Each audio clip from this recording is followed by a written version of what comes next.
about to put this on here. All right, cool. We're live. Yeah, man, I'm thrilled. I'm thrilled you're stopping by. Thanks.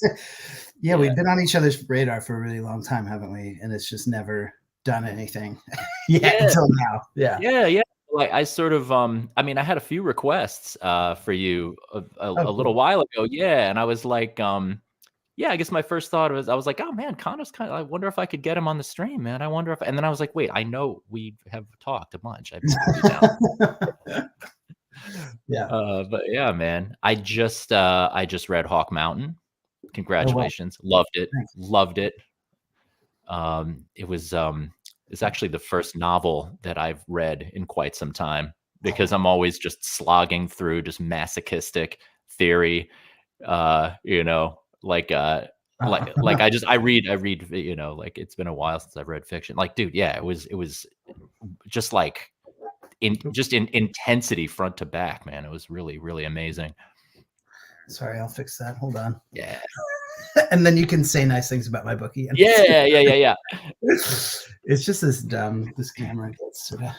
It's all good. I mean, start time is always a little loose. And for the podcast version of this, I always trim off the beginning usually, so it's cool. Good. But there you go. That should be a little better. And I'm actually going to see if this actually helps with that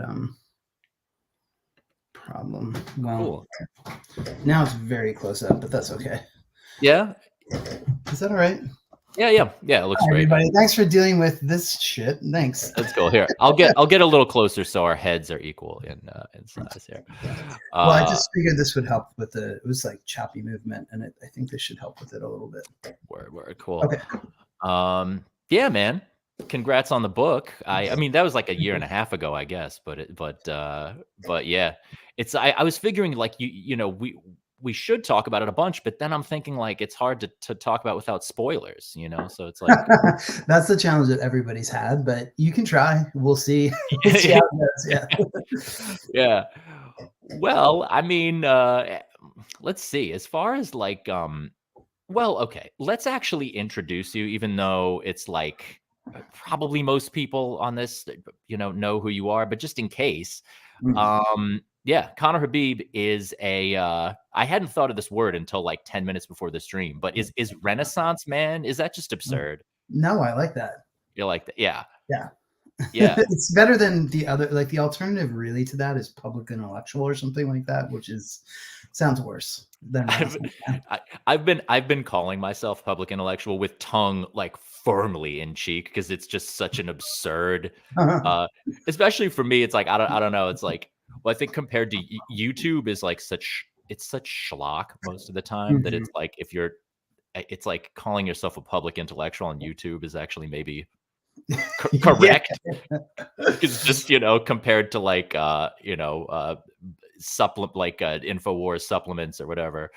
It's well, it's like that. It's like Renaissance man is better than public intellectual, which is better than content creator, I think. Oh yeah. No, content creator is dark, but I was like, yeah, well, because I was calling you like writer, activist, former porn actor. That always, people who don't know you, that's always like, ooh, it's like this titillating thing. But it's actually kind of, you talk about it. It doesn't seem like utterly essential to what you're doing now, although right, it's important as a thing that you've done, but it's not running through everything you do at all, right? No, and not out of any sort of, not out of anything really, other than just I'm just not thinking through that right now. Like, I'm not looking at the world through that lens. If I were again, I don't know that I would ever make porn again. Not again out of any sort of ethical qualm, but just it just seems like a different life. Like, it kind of feels like that moment when maybe this isn't great to do because I'm about to compare it to a sort of childhood thing, but it is true. It's like, when you're like playing with your action figures and suddenly like you're like, I can't do it anymore. It's not fun anymore. Like, right. I feel like it should be fun and it should be exciting to me, but I just can't get into it. It's something that's kind of just like fallen away and it's just not really interesting. That said, like sometimes I have conversations about sex work and sex and sexuality on the show, and I'm like, oh yeah, this stuff is so cool, but like I can't reignite that without someone else, you know, like so I like having conversations about it, but I don't know that I actually want to, you know, do it again. Yep. I'm not sure. Yeah, But yeah. who knows? You never know where things will lead you. Yeah. I mean, it's funny because I found out about you just through Twitter, and you know, people think Twitter is Mm, just a bunch of people fighting over bullshit, when in fact it totally isn't. It's in fact quite deep, I think. But yeah, I found out about you mm. just through your tweets, and I think it was from Bailey J retweeting you back in like Oh wow. 2016, back when she was on Twitter, and I found out about her through Jim Norton. So it's kind of in a sense, I found out about you through comedy. And then I was like, oh, there's like these That's funny. intellectual porn stars. I mean, I don't know if she would, I don't know what she does anymore, but I don't know if she would be considered a public intellectual, but she was certainly like doing discourse, you know, in 2015. That's right. Like, She you know, was in the, she just texted me the other day and I hadn't heard from her in a really long time. So it's funny you bring her up. I love her. And she was just very, yeah, like just, she was trying to sort out her thoughts in public, I would say. And like her doing that was better than most people's pre-formulated thoughts in public. So yes, yeah. yes, no, completely. Because there's this sort of like, I don't know if humility is the right word, but like, yeah, when you're trying to sort your thoughts out in public, you're smart, you give a shit, you're listening, but you don't have that identity as like, I'm a public intellectual, I have Mhm, views, you know, it's like, and especially as a trans woman and sex worker, like at that point, it was kind of, mhm. I don't know, people had to listen or didn't have to, but you know, Yeah. it Yeah, was, for sure. yeah, Yeah. I mean, she definitely even sort of predated a lot of the trans discourse that we're used to now. So I think, or that we engage with now. So I think that also really made things kind of interesting for her because she wasn't, I mean, sure, there were people talking about trans lives and liberation and all that kind of stuff, but I don't think she was like, it wasn't developed enough publicly for her to be quite engaging in it. So a lot of her thoughts were really original and not guided by, you know, what other people were saying or, you know, so it was also really interesting that way. Yeah. yeah, and yeah, it was also kind of like at the moment, I mean, actually, not that porn or not that trans issues are really like, you know, the thing I'm trying to get you to talk about, given that neither of us are trans and only one of us is a porn star. But there was something at that time though about like I saw this connection between you two in a sense, because I think of you that same way too, where there's like a very political, you know, you're a very political person, but I can't remember what it was that grabbed Mm. me about your tweets where I was like, I like him. I can't remember what it was specifically, but it was stuff that I remember Mm. thinking like, maybe it was some kind of nuanced criticism of identity politics or some kind of Mm. critiquing the left within the left, like, you know, something along those lines where I was like, yeah, this yeah, there's something that resonates politically, Mm. but there's this sort of original slant on it or something. Yeah. Yeah. I mean, it's really an interesting place to start with the conversation because that's not something that people say to me anymore. I mean, I barely use Twitter anymore. I've been like permanently shadow banned. I didn't ever even believe in shadow bans until it happened to me. It's like the Penthouse Forum, but I didn't really believe. And then it so obviously clearly happened. I like tweeted this tweet about Palestinians that was later paraphrased by someone at the United Nations, and the Palestinian representative, talking at a UN forum, and after that, like it shut off. Like it was, you know, it was like that tweet was like tens of thousands of tweets or something, or like retweets or likes or whatever, and then it was like 5, 3, 2, and I was like, whoa, something happened. You know, not that, but I was already trying to sort of phase Twitter out of my life, and it was only the events in Palestine that actually got me kind of back on and saying stuff. Yeah. So it's kind of like a blessing to be shadow banned, but it's an interesting place to start the conversation because that also is just kind of slowly fading out of my life.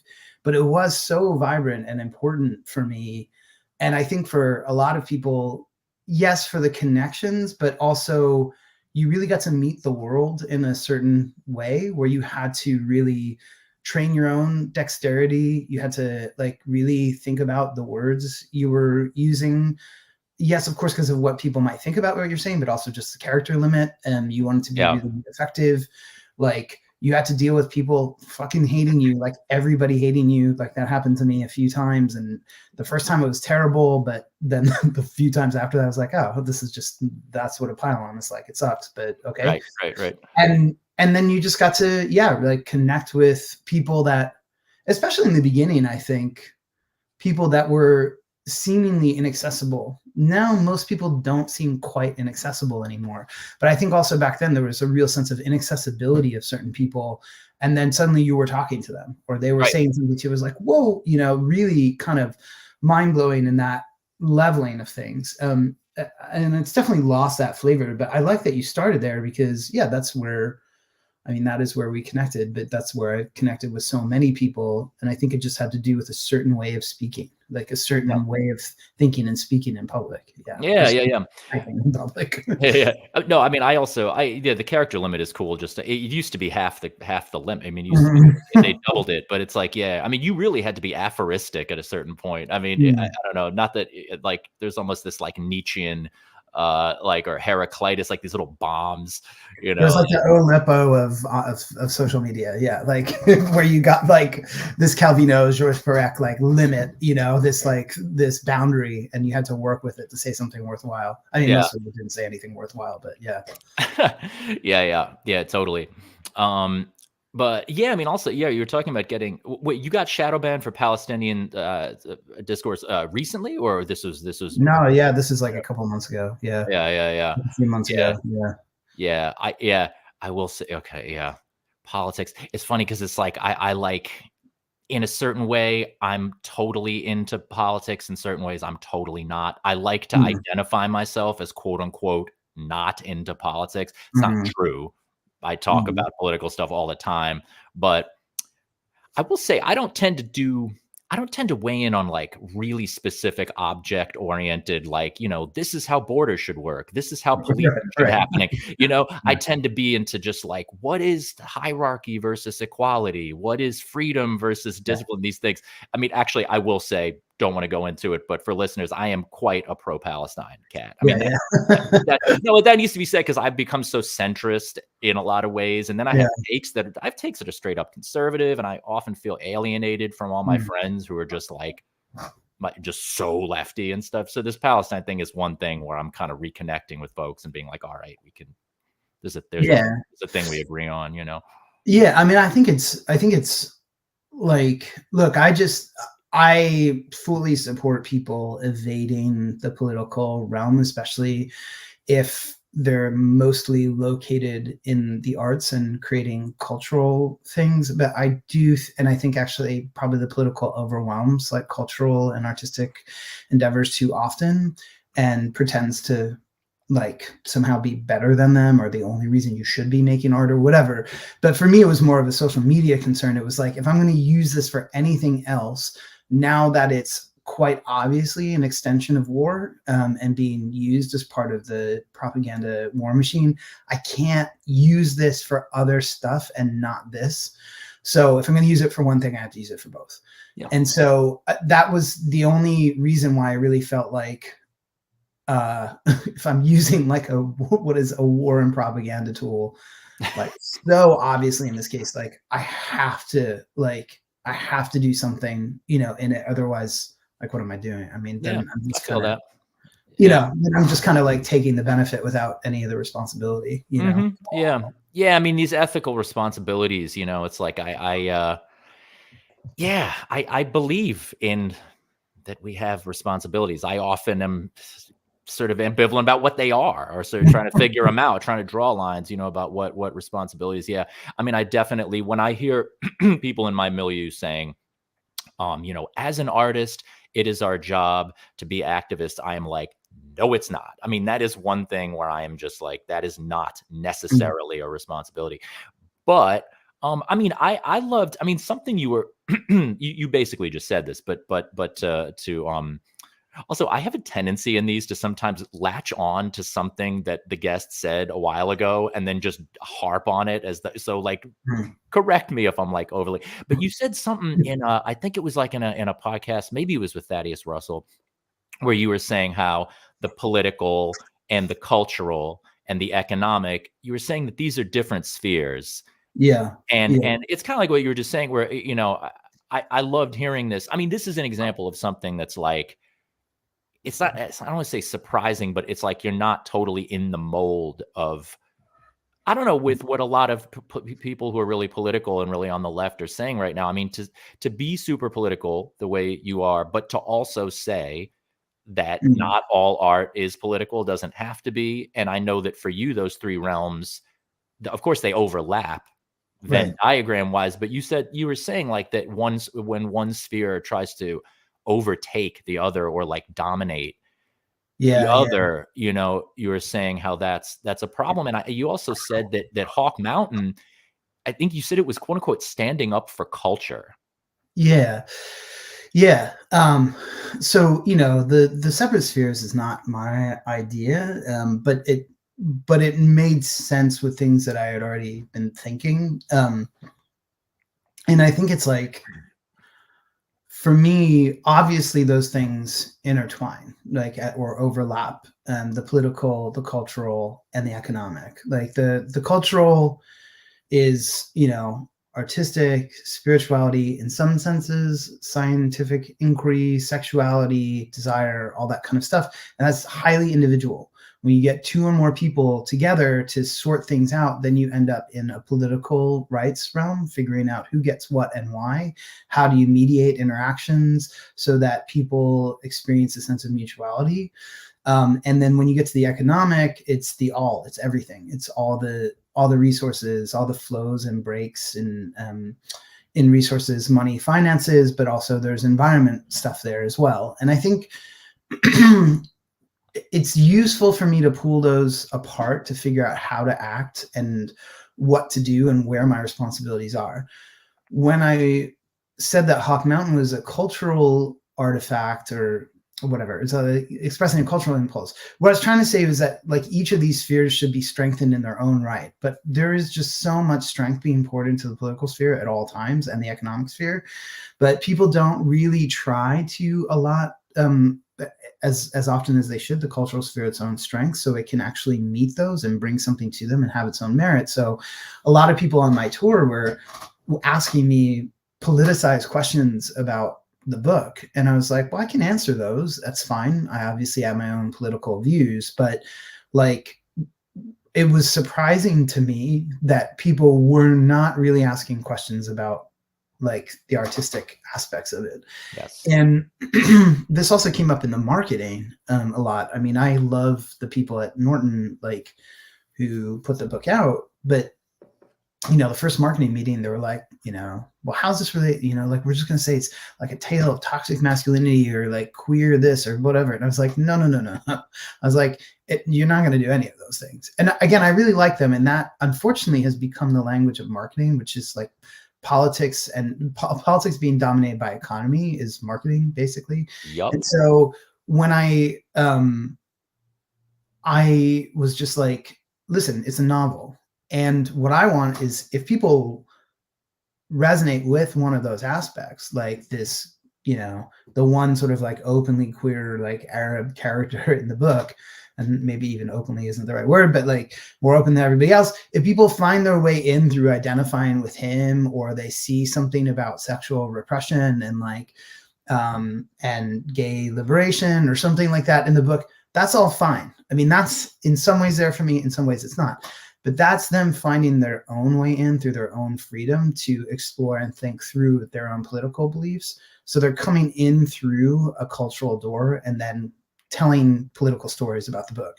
It's not a political object that's like composed out of artistic parts.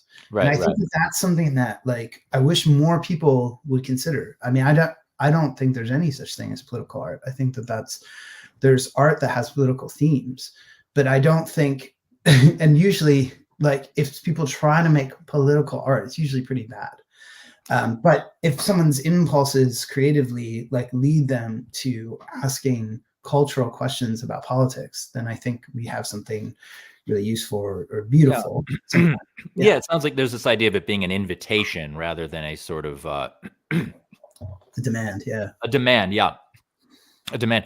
I mean, this thing, right? I mean, people have been talking for a while about that sort of. I mean, I haven't read Gramsci, but I know that he has that thing of, politics is downstream from culture, and I Mm. know that was kind of a left thing for a while, and then people have been like, that's actually been a right wing thing, or Yeah. with memes and stuff.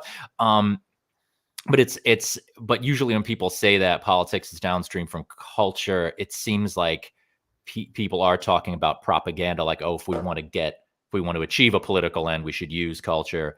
Whereas Yeah. it sounds like the way you're describing it, it's more like there's politics maybe can grow out of culture in a way that is not quite as deliberate or overly determined or something like. Yeah. Yeah.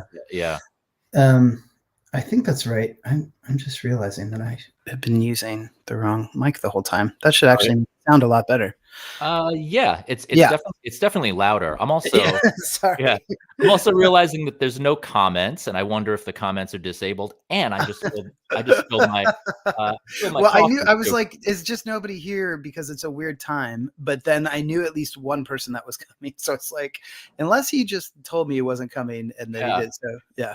If someone's watching, let's throw a comment in there just to be like, "What's up?" Usually someone writes like last things in the house or whatever. Yeah, yeah, yeah, yeah. But in any case, It's uh, fine. It's such a weird time to record this. I was thinking how you record most of them, like, in, like, the late afternoon on a weekend, and I was like, "Well, I'm 8 hours ahead, and I can't do the yeah, weekend." So, I was just like, "I don't know, if nobody shows up, like, I'll have, like, this amazing 2-hour-long conversation with you," and that, you know, yeah. But, yeah. oh, hi, Oh, here we go. everybody. We got Just saying Brenna. hi. Oh, okay. What's up? Friends. Okay, cool. So now I just have to this pool of espresso that I think it'll stop creeping toward me, and we can just actually, you know what? I'm gonna mop it up with this bandana. Oh, man. But So sorry, the sound is better now. People's comments are on. You're cleaning up your spilled coffee yeah, and we're back on ready track. to go. We're back on track. But yes, the politics of oh yeah, because what I was gonna say is like when I think of politics, right? Like my main thing that I think of is just like normative claims. Like Mm, it's we should. I mean mm, I mean that's really simplistic broad strokes, right? But like when I think of politics, I think of intervening like human intervention, like change, we can do something, let's do something. I think of the normative, whereas with art, I think it really can be descriptive, purely descriptive, or ambiguously presented. So it's mm, like, to say that your book is dealing with toxic masculinity. I mean, to say toxic is already to place a value judgment. I mean, mhm. you could look at the book and be like, no, it's just about masculinity, like, and this Yeah, sort of, because I think there's always been, I don't know, I always think about Swans, who are like a really really important band to me growing up, and that's about as bluntly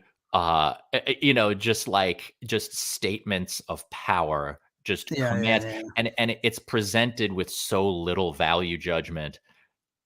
And I realized that I always assumed it was being critical of violence and stuff like that, because, well, why would you just describe, you know what I mean? It's like if you articulate it so intelligently, you Yeah. must have a distance on it. But then it's like, no, it could just be like, get on your knees, you're a slave. Like it could be, like, but Mm. but yeah, Yeah, it's hard to tell. I mean, and I think you're right. Like with toxic masculinity, for me, that term was always pretty worthless because I thought most people don't know what masculinity is. Like, if you press people, like they'll give aspects of what masculinity is, but they won't actually have a kind of theory of masculinity.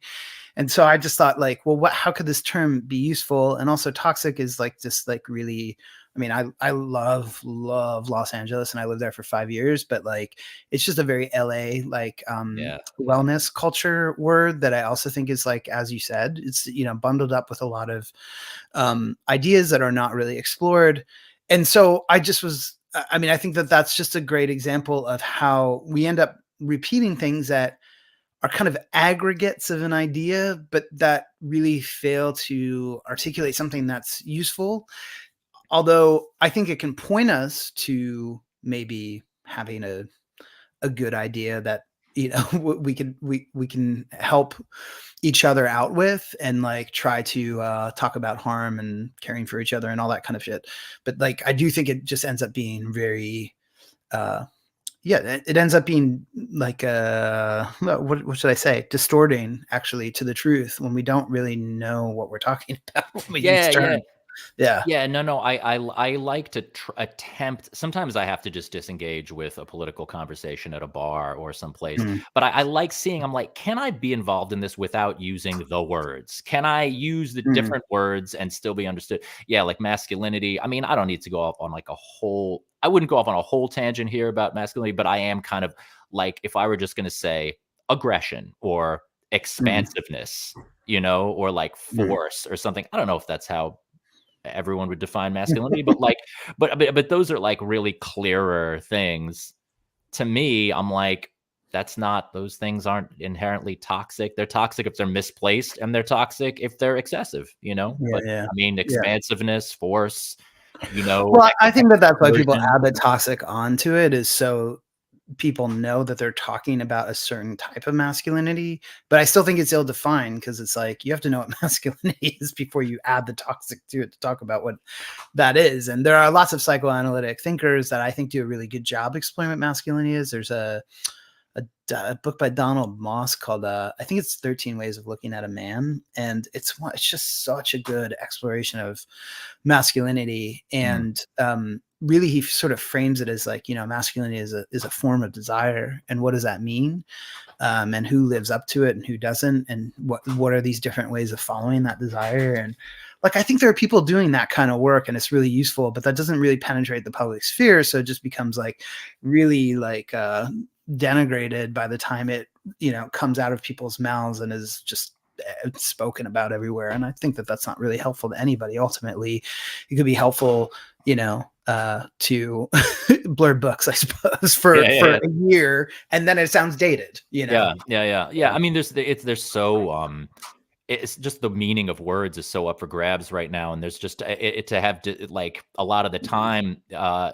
Like, I don't even use. I'm not saying other people shouldn't. I don't even use the word racism anymore. Even I Mm, not because you shouldn't talk about it or care, but because it's like, it's so up for grabs, like people's understanding of what we're even talking about.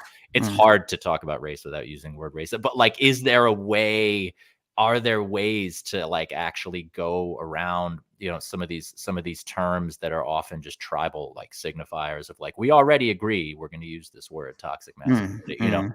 But yeah. Yeah, I mean, I think just sort of case in point for like racism, I live in Ireland where, I mean, there certainly is racism, but there's not a lot of people to direct racism at exactly, because like most of the population is white, but then the word racism gets used in place of xenophobia. And there is like a lot of xenophobia for particularly Eastern European immigrants here. And so then they get called racist, and they're like, how could I be racist? And so you see, it's like you get into these arguments that actually give the other side strength when you're trying to articulate something, but you don't articulate it well. Right. And I mean, again, there is racism here against people of color, so that's a whole separate thing. But what I'm talking about more is just the ways in which these terms just get appropriated and misused, and it's just like very confusing. Yeah. And so I think it's like, it really depends on the conversation that you're entering into, and Yeah. like, yeah. Yeah. Mm, Well, I'm definitely, to go back to something you were saying a little while when you were talking about the three spheres, the cultural, the political, and the economic. I just want to make sure, I might have misheard something. Were you saying actually that the cultural, did you say sort of the cultural starts with the individual, and that yeah. and then once you get more than one person, it's already politics? That's I mean, cool. it's not necessarily political just because you get to, but it's when you're trying to like sort out rights questions, essentially, when it becomes political, like, yeah, you can go to well, if you are in your living room playing music with your friend, I wouldn't say that there's necessarily a political moment going on there, if you're playing guitar and they're singing. But I do think when you start getting into questions about how to accrue rights to 10 people getting together for a gig, and some people have to travel, 10 miles, and some people have to travel to 2 feet.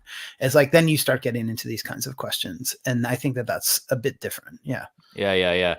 Actually, it's funny because even once you got 2 people playing guitar in a room, actually, that's actually where politics is most resonant for me and important, because that's the main thing that I know I'm here to do.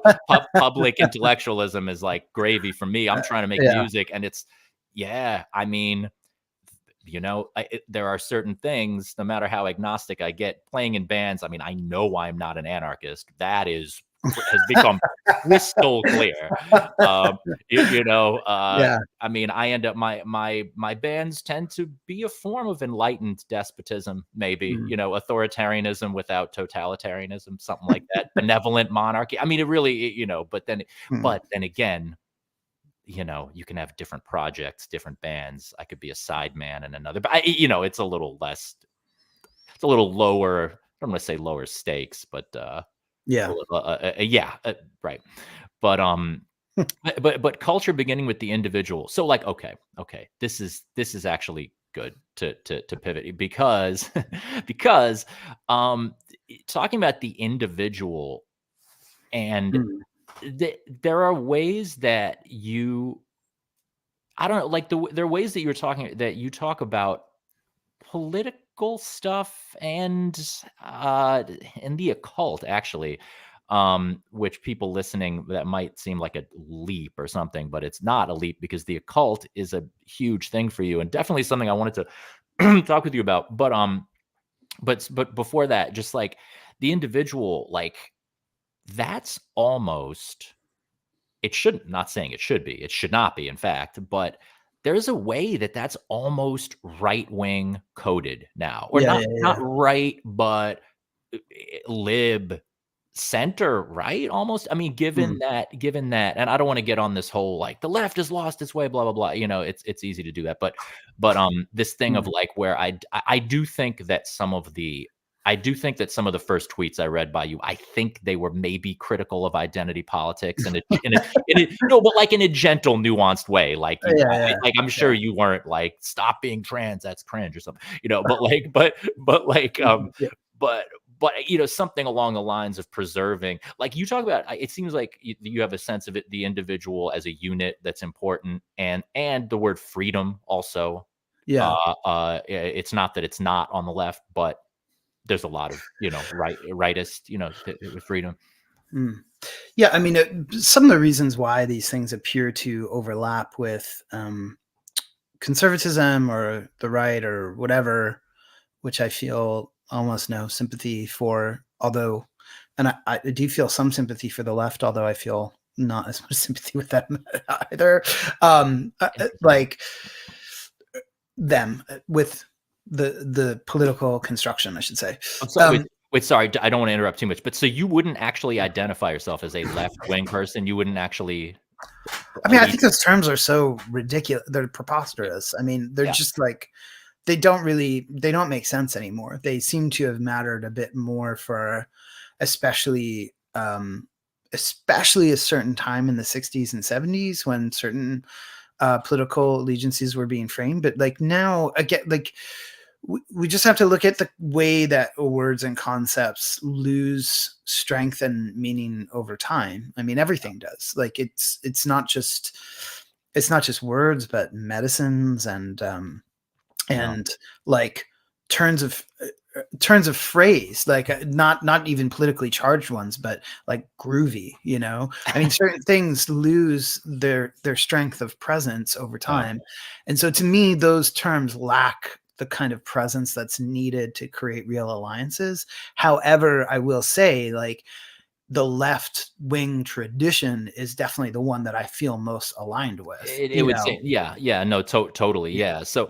yeah, that's the thing. It's like on the one hand, I totally feel like those terms are not adequate, and they're too fuzzy. But then I also use them because other people are, and that's so how things are getting broken down. I almost want to use those terms in order to subvert in order to scramble it or something. But so that's why, okay, so I was like, okay, the individual and freedom, you're very concerned with those things, and I was like, they're those are associated with the right. Gotcha, Connor. I didn't mean it like that, but No, it's fine. But maybe in a way, kind of like in a gentle way, like kind of like so yeah, coming back to that, like, yeah, what are your feelings on the individual and freedom, and how how that works into your sort of political ecology and your thinking? Yeah. I mean, what I was trying to say was like, I think individualism, like I think that has some unfortunate overlap with certain in the public eye for a lot of reasons. One is it's seen as a sort of denial of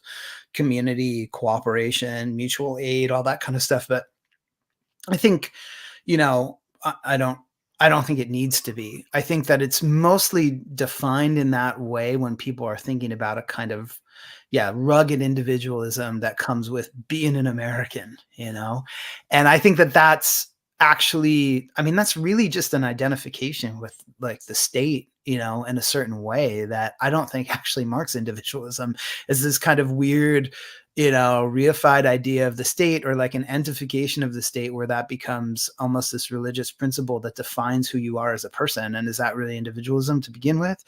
I understand under capitalism, when people are individually striving to make certain things happen, and who cares who gets in their way. I mean, I also, again, feel like, is that really actually paying attention to the individuated like being? Right. So those things, of course, I reject those forms of individualism. But what I mean by individual is like, our own, connection with our spiritual life, our imagination, our sense of love, our understanding of the world, our own experience. I think that those things are highly individuated. And while they are probably formed by, commingling and conversations with others, we also have our own being. And I think that denying that is also a mistake. And so it's just trying to figure out what that would mean. And so when I say freedom, freedom is actually something that's not very easily accessible. I don't actually mean it in a political sense so much as this cultural individuated sense where what does it mean to actually be free? Not a freedom that's merely granted by the state, or a freedom that's granted by some sort of political movement, but a freedom that comes from a certain kind of engagement with your own being and what you are as a human being and who you are and your imagination, and what you love and who you love. And so I think that those, like, in that sense, freedom would come from thinking intentionally, feeling with purity, and acting with purposefulness.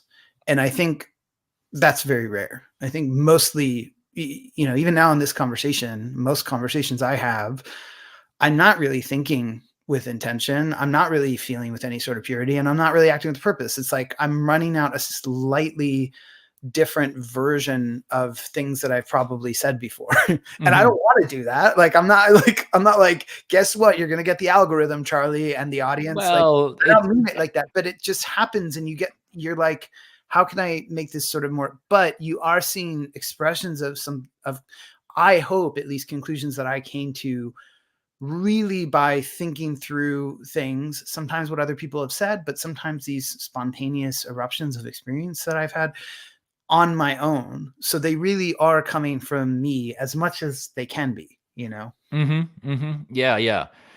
There's like, and I'm interested kind of in like how that relates to the occult, because I know that's a big thing for you, and I know that it overlaps with politics, but not necessarily. And I mean, how, like, is that something we could sort of move into and sort of talk about?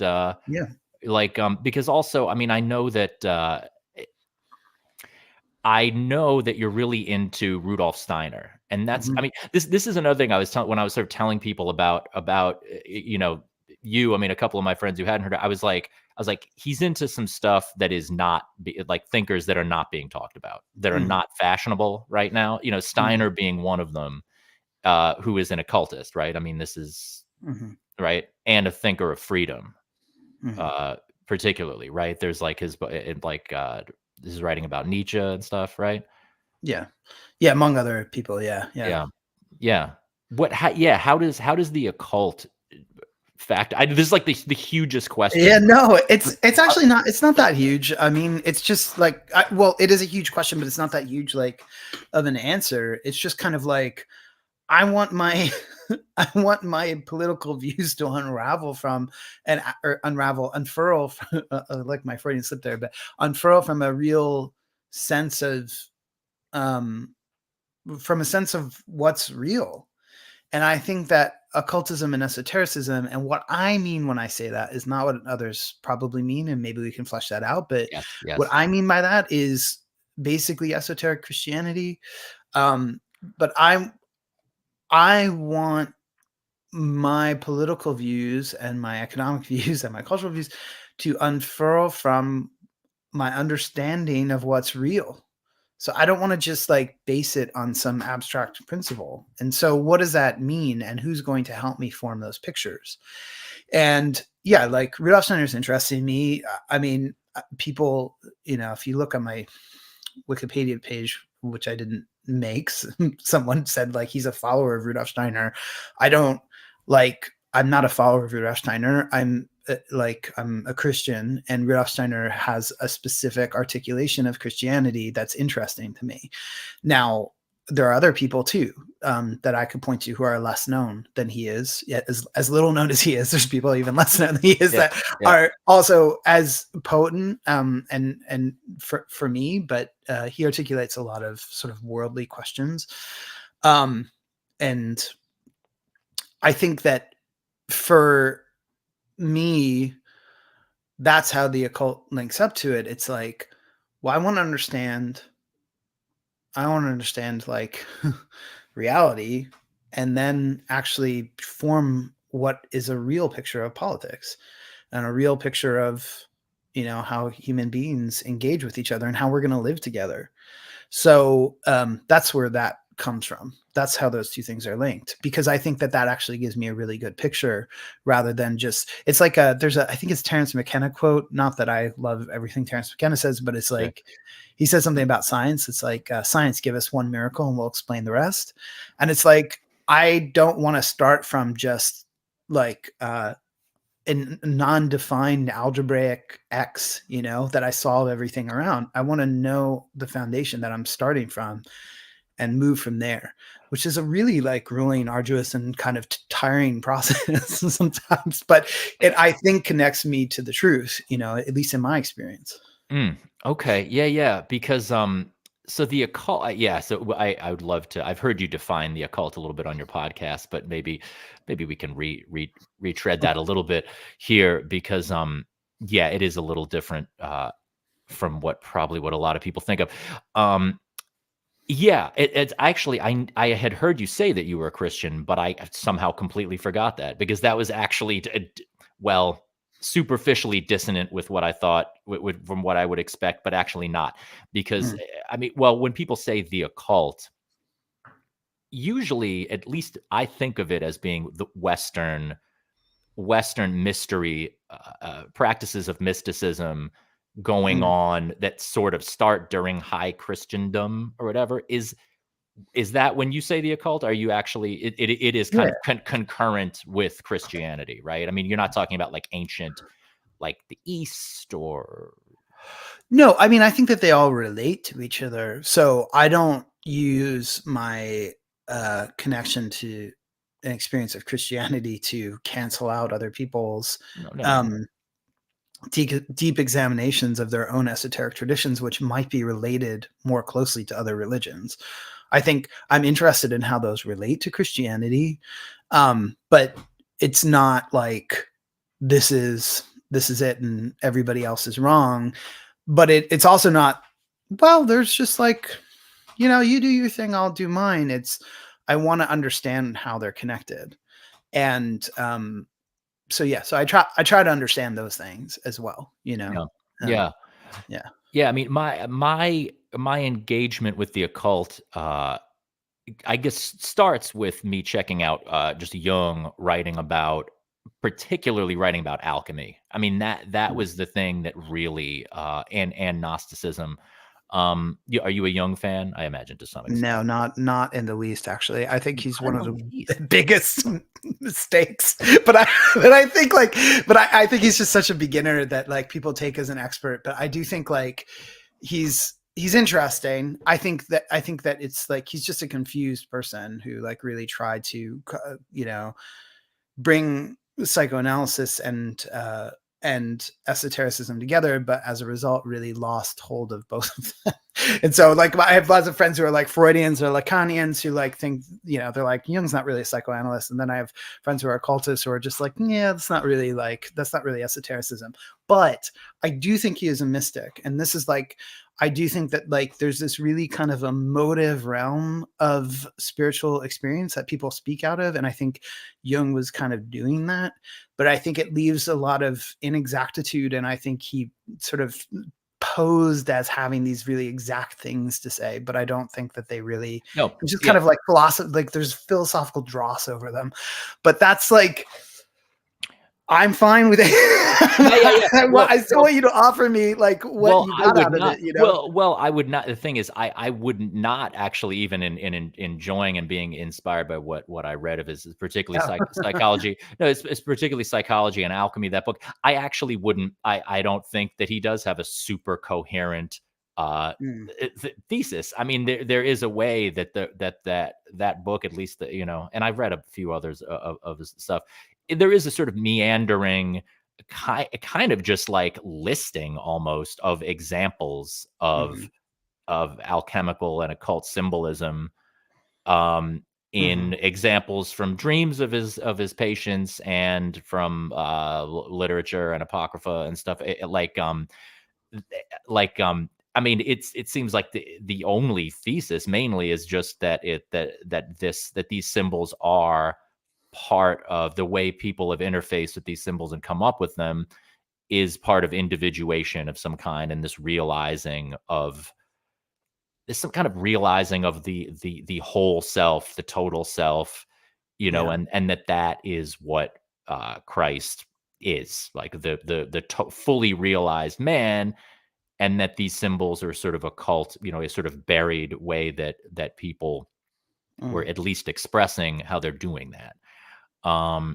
So that, I mean, just that's almost the only like argument that I got from him. But just the thing is, for me, just reading his meandering cataloging of all the examples, the time when I was doing that, I started having all these dreams that were actually straight up prophecy. I mean, things that came true in ways that changed my life. I mean, I just couldn't even believe that they were happening, and not even dreams of the symbols, dreams where I was generating other symbols, but just it was somehow activated reading the stuff. So I sort of almost feel like I owe him that. Well, you owe the symbols that. I mean, and maybe he brought those to you, but I mean, yeah, when you start like connecting with certain symbols, especially ones that are, deeply related to some of the constitutive forces of existence, and like, yeah, you're going to have strange dreams. It's going to kick up things. Well, for some people, it's not going to do that for everybody, but for some people, it will kick up things in their sort of astral body and their lives and their dream lives and their imaginative feeling lives, like the life where they draw images from. So yeah, like as a cataloger, that's great. He wrote copy for the spirit world.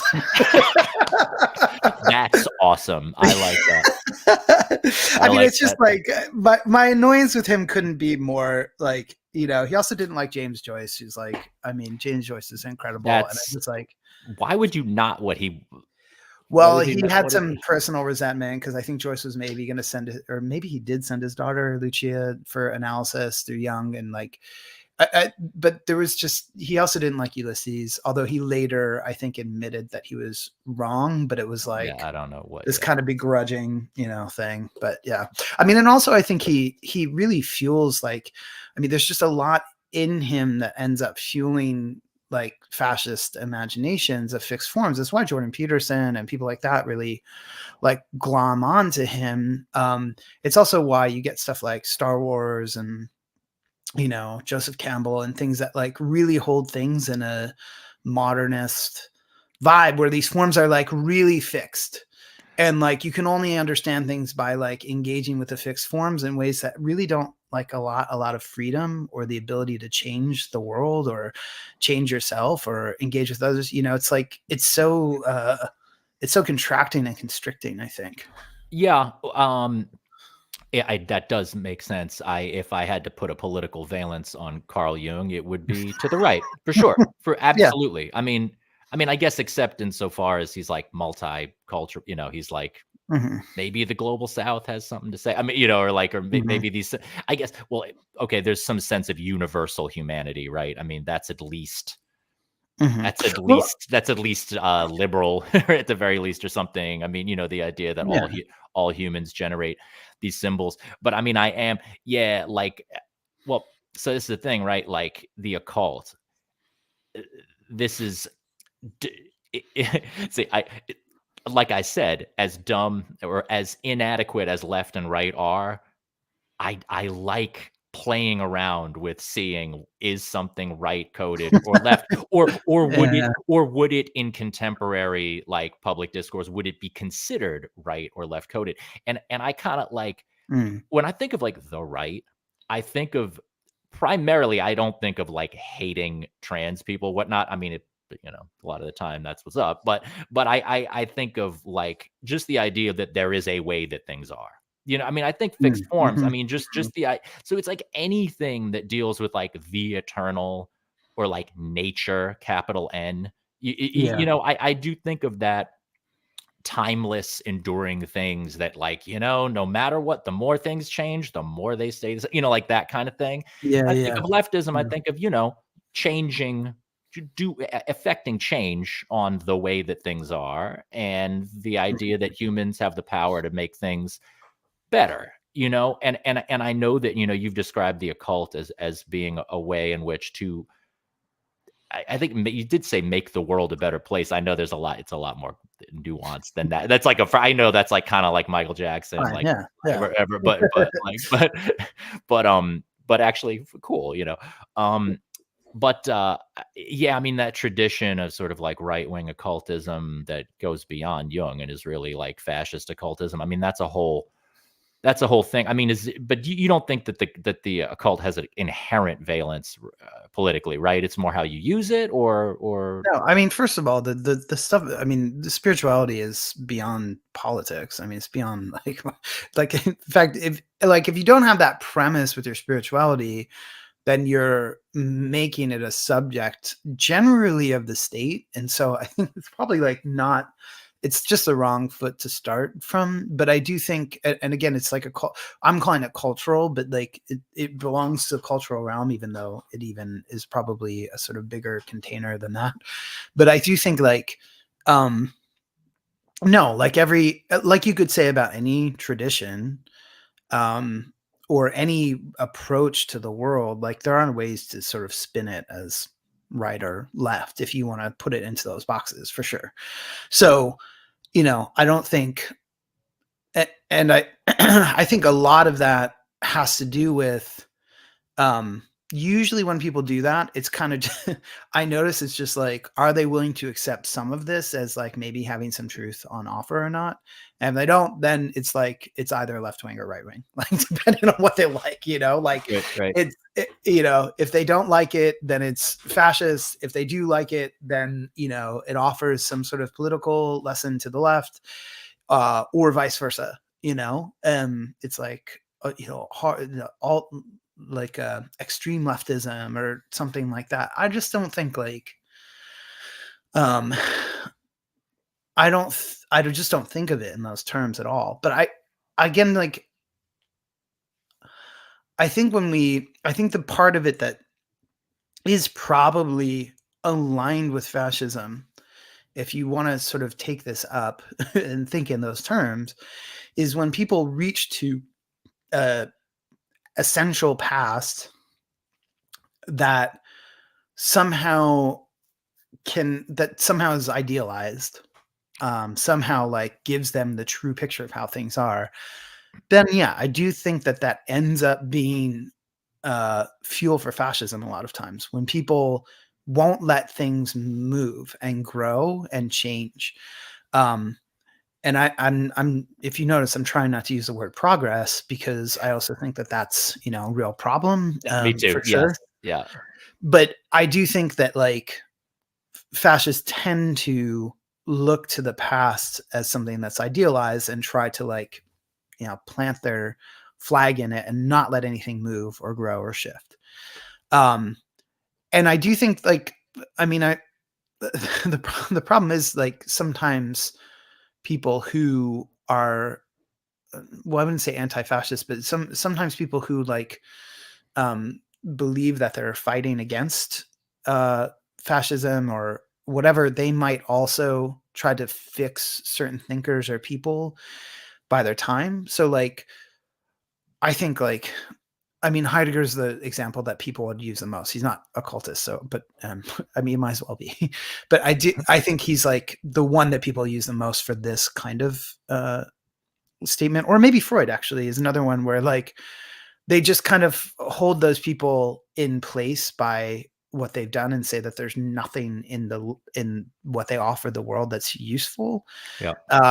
And I don't think that works either. I think that actually much more closely aligns with fascism by just kind of holding these things in place instead of saying, well, what are people doing now with these thinkers? Is it useful? Is it helpful? Can they have even maybe redeemed or gone beyond the discoveries that these people have made? And so while I'm saying that about Jung, I also have to admit that there are people using Jungian thought now that are doing worthwhile things, because they've actually been able to dissolve some of the problems that he was unable to overcome and encounter it himself. Now, I don't find Jung particularly inspiring or interesting, but I do think that there are people that probably are doing interesting things with it as well. So that's why it's kind of, even as you were saying, I was like, no, just tell me what you think, because what you think about Jung is probably more interesting to me than Jung himself. Well, I mean, I don't. The thing is, I mean, he was my introduction to even just this world of symbols and just being just being brought up to speed on just what the Hermetic tradition even was and is and stuff. I mean, yeah, I mean, alchemy was probably just the idea of alchemy as a sort of early form of psychology, psychoanalysis. It resonated with my idea, just what the experience of writing music and just as a composer, just dealing with materials in this way where I know it's psychic projection on my part, but I'm interfacing with it as though it isn't, and I feel like I'm turning lead into gold. And that's the sort of, this like obsession with materials in this way, but also with some understanding that it's all just mind, that like, because that's an interesting thing. I mean, I know so much of the occult is based on the idea that all there is mind, right? I mean, just that, like, what we are dealing with, the entire universe is just mind, like your mind. But then with the alchemical thing, there's this obsession with materials. I mean, it's like metals, but yeah, I mean, sometimes I get the sense that some of this is just change. I mean, it's just literally just like just change itself is the occult.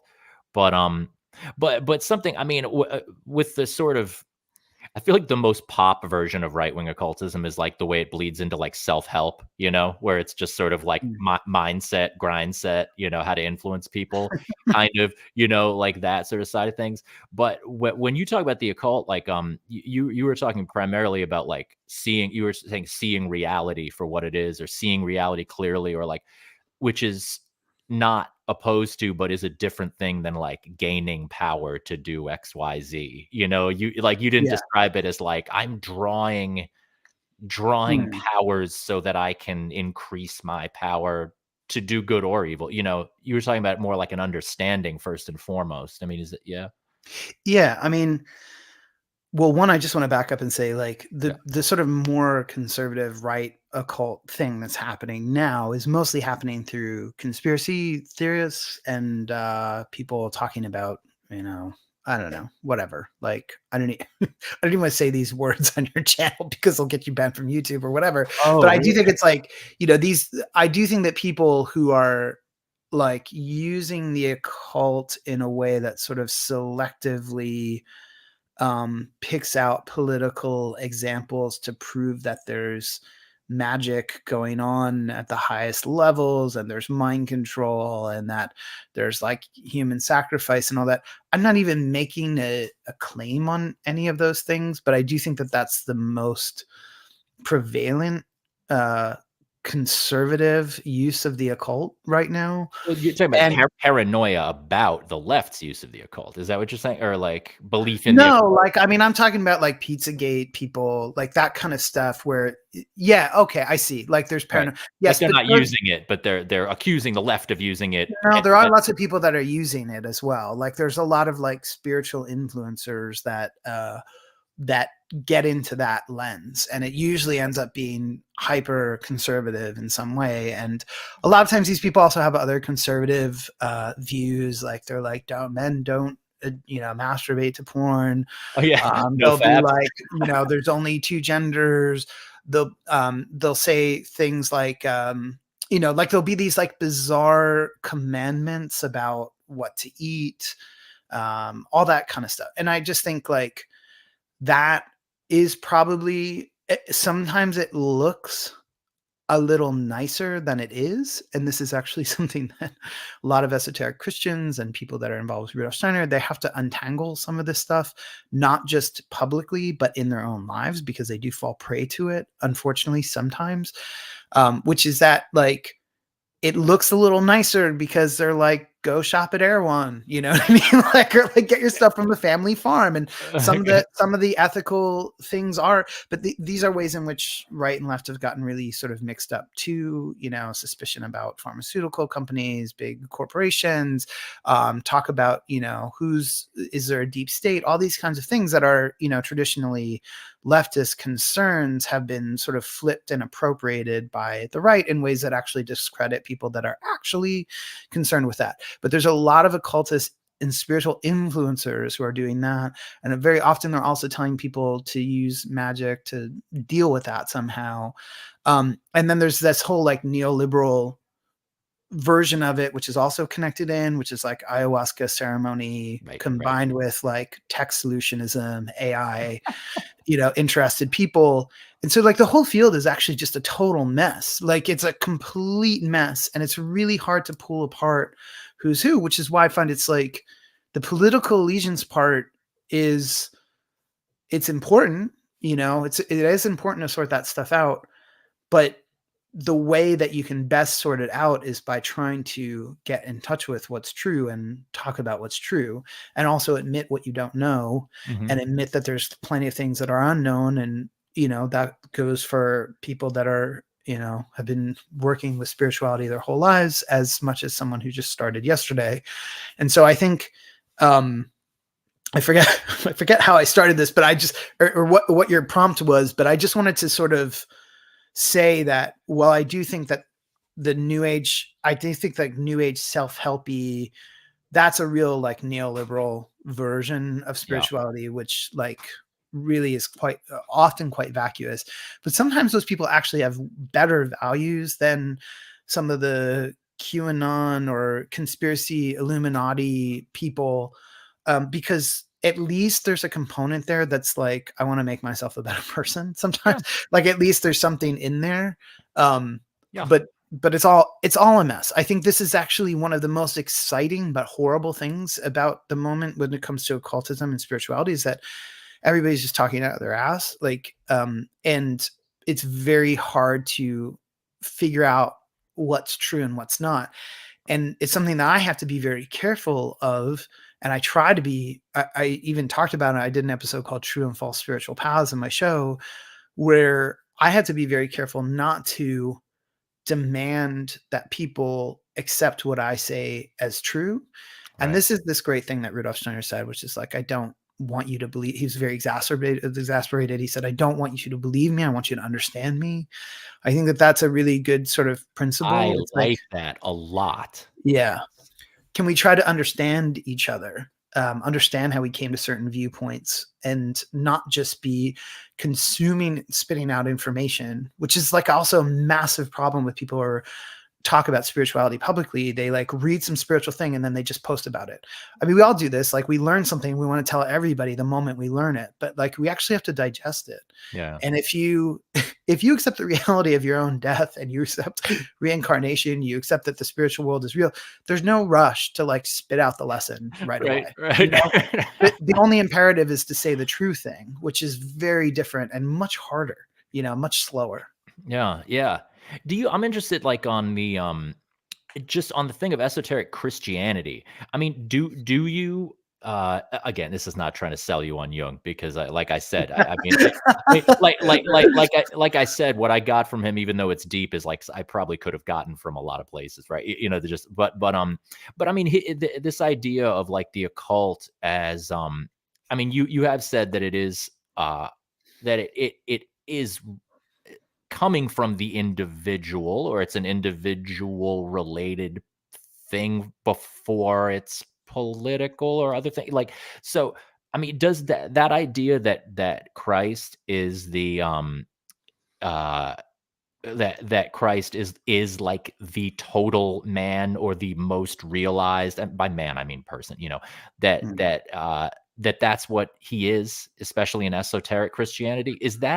Does that resonate for you at all? This idea of sort of maximum flourishing, like becoming who you are on the most you individuated kind of level. And that's when you interface with the cult symbols, you know, and especially in dreams, the mandala, and you dream about the world serpent and stuff like that. Does that resonate with you, or is that just kind of like something else?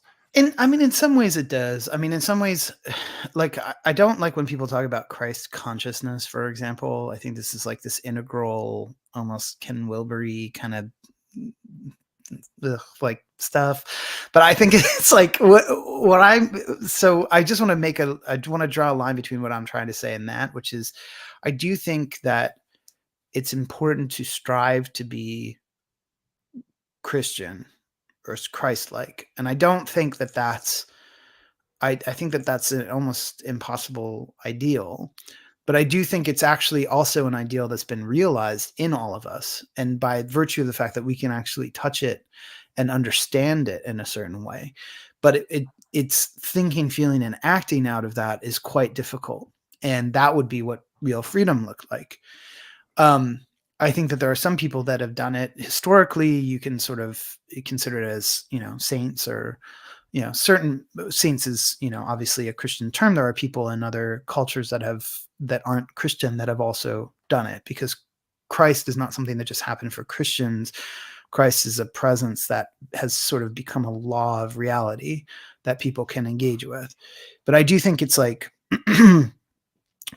Christ also has a long way to go, but not here. Christ did it here, but there's that being's own trajectory. And in fact, there's a passage in a book by another Christian esotericist, Bean Sedorno or Peter Dunov, who says something like, you know, when, you know, when we get to where I'm going to totally like mess up what he says, but it's like, when we get to where we're going, there will be no trace of Christ left in our lives. And so in other words, like he's also working to erase his necessity. So, Right. And so that's his work, is to erase his necessity. So he has his own evolution to go. And this is why, by the way, Jung is wrong, because these are evolving beings. They're not just principles that we draw on as pictures. Okay. So Christ did. This is getting so general, but I do want to latch on. So Christ happened. Like this is historical. Like the idea of being Christ-like. I mean, so this does have a view of history.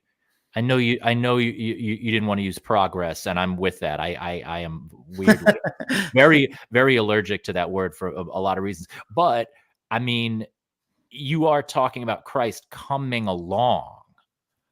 Like, yeah. And you can't, I mean, can anybody deny that this is a historical event? Everybody knows Christ, right? Like everybody knows what that is. So it's like, it's impossible to like deny that something has happened.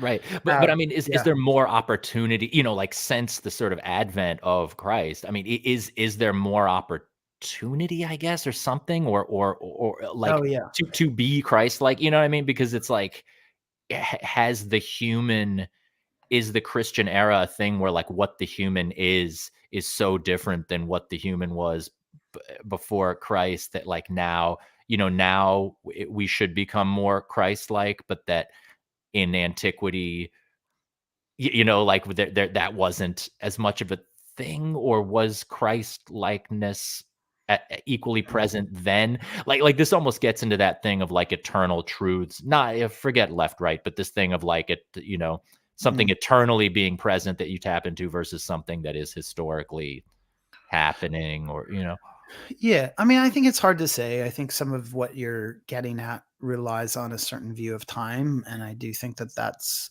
part of our era, how we view time and engage with time, and as linear, which then lends itself to this false concept of progress. Although progress does sometimes happen. I don't want to say it never happens, but um, but I do think it's like, it's very hard to talk about. I mean, eternal is not a time-bound word. Eternal is something that's beyond time. So we can't it's not reaching back to something old or ancient or whatever. I don't think that people have too much trouble talking about um, the laws of nature or constitutive forces or whatever. And I do think that these things are evolving and changing over time as well. So in some sense, there are things that have always been present for as long as we've been in these kinds of bodies. But in other ways, those things have been present but have changed. So I mean, that's a little bit of a confusing picture, but I mean, you can maybe connect to it if you think about your own relationships. When you meet someone and you're like, I've always loved you, and that you've always loved that person. You actually Right. send that love back into your own past. You can feel that you've loved that person eternally and that you always love them. And then maybe you break up the next day or maybe but whatever, but there's something, you've touched on something that's beyond just the unfolding of events. Yeah. So I think maybe that's one way to explain it. Although I'm not sure I answered your question really. No, I mean, you answered it as best, these are prompts, not questions, Okay. I'm not fishing for beliefs. I'm fishing for things Yeah. that I can understand, but yeah, I mean, I am always just like super interested in this thing of like things unfolding in time, versus, not like, are these processes, or are these just tapping into things that are always there, because like, I mean, when I think of the left, like I said, I think of time. I think of time. I mean, even if you don't want to use progress, like historical forces. I mean, yeah, I mean, like and also like demystification is such a thing. I mean, it's like, do you like do you relate to that idea, like demystifying things? Because like if you're into mysticism, it's like, I mean, I've heard Marx described as a mystic, even if his entire thing is demystification, Yeah. I don't know what that means, but I'm super, that's attractive to me, that's the sort of like, yeah. I'm not sure if I understand the mystification thing, or like what you're asking by demystifying. Uh, so I don't want to respond. Yeah, yeah. Well, I'm not yeah, sure I know what you mean by that. Yeah. yeah. No, well, I mean, just like some people kind of like, a lot of people are distrustful of mysticism, Oh, I see. Yeah. because like the idea of mystifying power so it can exist or something, or like naturalizing things in order to, you know what I'm saying? Like, and just how Marx Yeah. is like so into like pulling away layers, uh, in order to move things forward, whereas I mean, Yeah. to me, mysticism, one of the things I relate to about it is the sense that there always, well, I guess if there always is a mystical realm, then it's fine to demystify things, because there always will be more, I suppose. But Yeah. I mean, I think the mystification is, I mean, I don't know if I actually agree with this, but I'm just going to say it right now and see Okay. if it unfolds into something worthwhile. But I would almost say that mystification is like a political act. Like it's an imposition of what is worth knowing and what's not worth knowing. And so when you talk about the Christian mystics, some of them were really content with the unknowing, like the notness of God. Like if you think of Meister Eckhart or someone like that, who is just like, I don't know, just I only know that God's not this, not this, not this, not this, only the hand that erases can write the true thing. So it's like you have this idea that in the unknown is where the real potency is, but you're still trying to know it, right? Some people, however, use mysticism just to kind of let themselves off the hook for their own development. Yeah. And so that's what I mean when I say it's often political. More often than not, where I find mystification happens usually is it's kind of an act of aggression. Like Freya Rasheen, who was on my show, she wrote this thing which was just very helpful to me, because she was writing about how, in Hindu traditions and in Ayurvedic traditions and other spiritual traditions that deal with health, people, especially on the left, would just, and she's a leftist, but people would just dismiss these things. And she said, mystification without engagement is a silencing tactic. And I do think that that's usually what gets actually leveled against esotericism and spirituality, Christianity, among others, where it's like, I will, not me, but obviously I will aggressively continue to push you into the realm of saying, well, it's all just mystification nonsense, even though you might have actually deeply explored these things. And I'm going to use that as a way to not have to engage with you. Mm-hmm. And I see this again and again and again in leftist critiques of any sort of spiritual tradition. And sometimes the way that people respond to that, unfortunately, is by confirming it. So there's a lot of trad Cath people, like these traditional Catholic leftist Marxists who, it's this sort of weird, like, what is this? Not like a red-brown alliance. It's like a red. Yeah. I moved back. I'm back in New York now. I'm back in New York now. So this is ground zero for that. Yeah. Okay. Yeah. So that's. I mean, that then people respond with their own mystification, where they're just like, quote, like what Catholics have said, and it's like, well, that's not actually solving the problem. That's just spitting back information that is somehow meant to. Like, it's almost like you're trying to exorcise the person who said that to you. Like, you just say all these, like, all these Catholic things just to shut people up.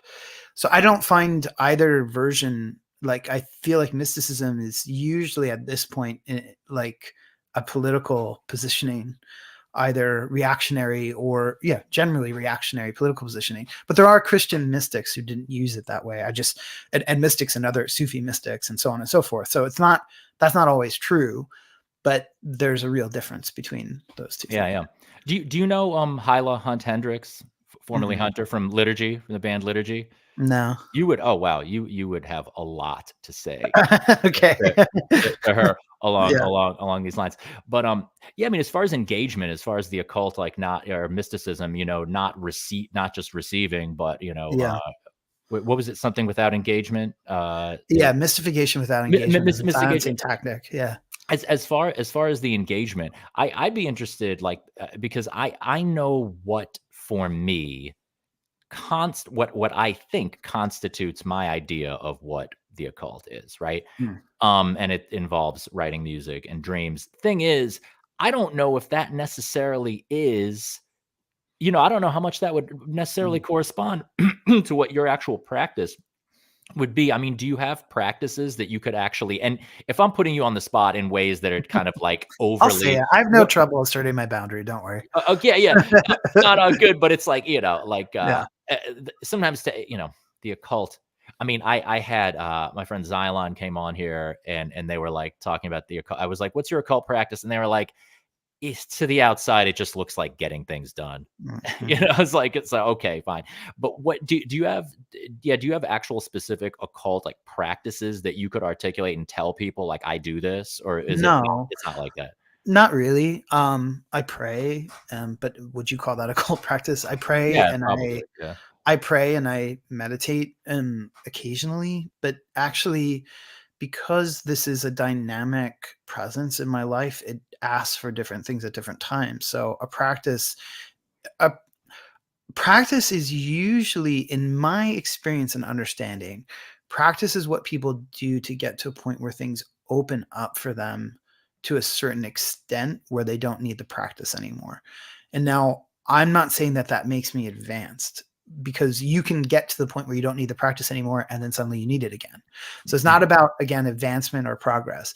But for a while now, I've been in the place where there's not really a practice except that I pray. Mhm. And that doesn't really feel like practice. And sometimes I'll get into, regular meditation practice. But for me, that kind of practice, a lot of times for people now, it just seems like, again, in this sort of rigidified wellness tracking culture, Right. that I think is not usually helpful. But also people prescribe practices to people, which because we have individual spiritual lives, ends up being really damaging, and really controlling, and actually like destroys people's freedom. So I think it's like, also sometimes, if I have to be careful when I talk about the things I do, because people are like, "Oh, I'll do that." And I'm like, "Yeah, but I'm a completely different galaxy than you are. Like, and Okay. you're a Yeah. completely different galaxy than me. Like, what makes you think that these things are going to show up in the same way?" Now, I do think there's someone in the comments that I just want to say, like, I do think if you hold to the principle that this person is saying, you're pretty good, which is like, the comment is, every spiritual mystic I dug into basically summed it up: God is love. And I was like, oh, okay, dope. Like, if you stay close to that, like, then, whatever practices you do, you'll probably be okay. but like, but you have to actually stay close to it, which is like another thing. It's like Okay. people Yeah. people screw that one up all the time. It's like, it's also, it's the best probably blanket statement, but it's also still ill-defined. you know Well, yeah, yeah, yeah. I mean, I love the word love. I don't use it a lot. Well, except to telling my girl like I love you, but as yeah. far as like as this like philosophical, like thing of like God is love. I know, see, I love Current 93, huge David Tibet fan, really, really important to me. And he's all about God is love. uh, But maybe that's just to live down all the swastikas from the 80s and shit. But it seems sincere. But at the same time, I can't love it in that way. It's so vague that I don't personally get super hyped on that as a phrase for me. But I felt, I mean, as far as that lineage of like the sort of post-industrial thing, I mean, this thing of like how you were like, you don't want to prescribe, things. The Genesis Peorage book, the Psychic Bible, I love, even though I tried those things and nothing happened, and the intentions aren't even really my thing of like, hexing someone or making them fall in love with me. That's never even been my engagement with the occult, but I loved that mm, Genesis just wrote this thing, was like, these are spells, do this. Like, it didn't work for mm. me, but I thought there's something kind of cool about um Yeah. I don't know, but there's something about that that was so Yeah. intentional, like Burroughs too. I mean, this thing of like of like actually trying to put a hex on someone, or like really trying to like make something happen in some kind of like almost petty like thing in Mm, your life. I kind of I thought it was cool, but it's just so not where I'm at with like, what yeah. the occult would mean to me. I mean, I think, yeah. And just to like clarify for myself, like, I never mean that, at least anymore. I mean, I Yeah. probably haven't meant that for over a decade. When I talk about the occult, you know, it's certainly spells, again, along with hallucinogenic drugs and a few other things, are are ways of accessing states of consciousness that relate to revealing to you that the world is not as it seems.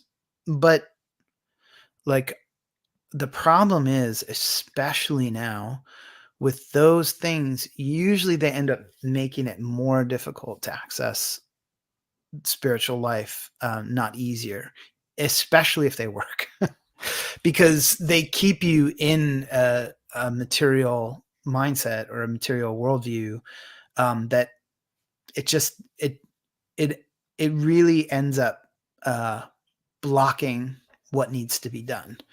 So while I'm not prescriptive, because some people, a very few people, actually need to go do those things to get into their spiritual lives. So I have to say, there are people in the world that need to do hallucinogenic drugs or magic or whatever and get into that kind of stuff, but mostly not. Okay, And mostly it's going to set people back. And I think it's really important. And I'm also not saying just because it sets you back, don't do it. Because some people, their best path forward is by fucking themselves up. So I tell myself that past 10 yeah, years, but like, wouldn't I rather illuminate the best path I can for people by walking, and putting some of the lights and the torches and the sconces behind me, so that people can not follow me, but be like, see what's down the wrong pathway I went down, or like, and see what might be effective for them. So I just think it's important. And I did do magic and hallucinogenic drugs when I was a kid. And I mean, a lot of it worked. I mean, it was powerful, but I can also quite clearly see the ways in which they've blocked things that actually would have been really, I think, much more intensely offered to me had I not done those things. interesting. Yeah. You can't always know, but I do think I have a good guess. It's just like, it's the same thing. It's like, I mean, these prescriptions are just like diets, I mean, people are like, you were in LA, you're in New York now, but whatever it is there now, like when I moved out of LA, everybody's drinking celery juice. Yeah. And it's like, I'm sure that has some great benefits for a small group of people to like drink that much fucking celery juice. But like, and that's why it had some weight behind it. But like, for a lot of people, it's actually setting them back on developing like the health that they need for their own body. And it's the same thing with everything, whether it's like the Atkins diet, which like then that guy died, like, is that what happened? Yeah. Or Kushi, like, helped develop the macrobiotic diet, like, which by the way, really helped me at a certain point in my life. But again, these things become static and they become prescriptive and they just end up not helping. And I think that that's what a lot of magic stuff is right now. And people are, unfortunately, they're kind of just uncorking all of it because there's just so much availability of the information at this point. Yeah. The occult is pizza, man. I'm back in New York. It's a calzone, man. That's what the world. That's what the world egg is, man. Because it's just like, I wonder. Yeah, the occult is so big in LA, but I almost like, I want to say that New York is more of a hotbed of the occult, precisely for the weird, ironic reason that like people believe in it less, and it's like less of a culture or something. There's just something. But yeah, man. The Ooh, what was I gonna ask? Ah, man, I had something I wanted to steer it towards. Well, oh yeah, something that you were saying about the occult, and that you were saying in a bunch of different places that I was reading or hearing, particularly on your podcast, and that you alluded to here is the sense that the world is not what it seems, and that is that I relate to 1,000,000%, partially through. It's funny, psychedelics, I have no place for that in my adult life. I did a ton when I was a kid. I feel like I could have just done one trip and that would have revealed it, right? I feel like everything after that was just indulgence, but the first realizing how things are not what they seem. But something the kind of something that I it's not that I disagree with, but I just sort of like I don't resonate with as much is the sort of sense that you were talking about of like the non-material, kind of the way that the occult is about the non-material. Like it seemed like you were like, don't like the material, you know, or like something, or there's a sort of distrust, or like you know, there's like, yeah, how just materialism, the material world, Yeah. that how mysticism or how the occult is really just like, we are going beyond that, or we're subverting that, or we're, you know, Yeah. whereas for me, I don't know. It's like I had materials are appealing to me, and that sort of pantheistic kind of spirit in matter, you know, kind of thing. I mean, is that, I don't know, like, can you, I don't speak to that? Yeah. I mean, that's a really big question. Like, that's a really big topic, but I can try a little bit. Like, first of all, I want to just go back to the psychedelic thing. And when you said you only had to do it once, now I do think that that's something that people have, but maybe this can actually illustrate a response to this materialist piece. What if, you know, like we do hallucinogenics because we want to have this like experience, right? We're like, oh, I've heard people talk about this thing. What if like that feeling and that desire to go and do that thing, we just kind of walk that back and understood why that desire existed, then we'd never have to do it. Right. And actually the results that would be produced by our own engagement rather than the kind of the journey through the spiritual components of our own organs, which have been poisoned by this drug that we've thrown in our body. Now, poison is like, I know that that's a weighted word. I actually don't necessarily mean it in such a horrible way. Like, everything's kind of poison. Like, all food is kind of poisonous. It's like, there's a lot of things that are poisonous. Well, the but poison is the cure, right? The pharmacon, right? yeah, It's like yeah, the exactly. same, right? Yeah. Yeah. So it's not a judgment just because it's poison, but it's saying like, what if you decided, it's much harder, but what if you decided to actually walk through that experience of wanting to engage? Already you have everything you need to have the hallucinogenic experience there. Right, And it would right. be so much more profound. And so that's one of the ways in which materialism kind of like kicks up here, right? Or like, you know, sigils, like people do sigils to get shit or to do stuff or to make things happen. But like, how do those work? When you start thinking about things in a non-material way, you see that you're commanding forces that actually have their own being. And so you're just making these beings do shit for you. And like, it's not about just wanting a car or whatever. That's how people usually talk about, well, like, you know, once you're really spiritually evolved, you won't want the car anymore.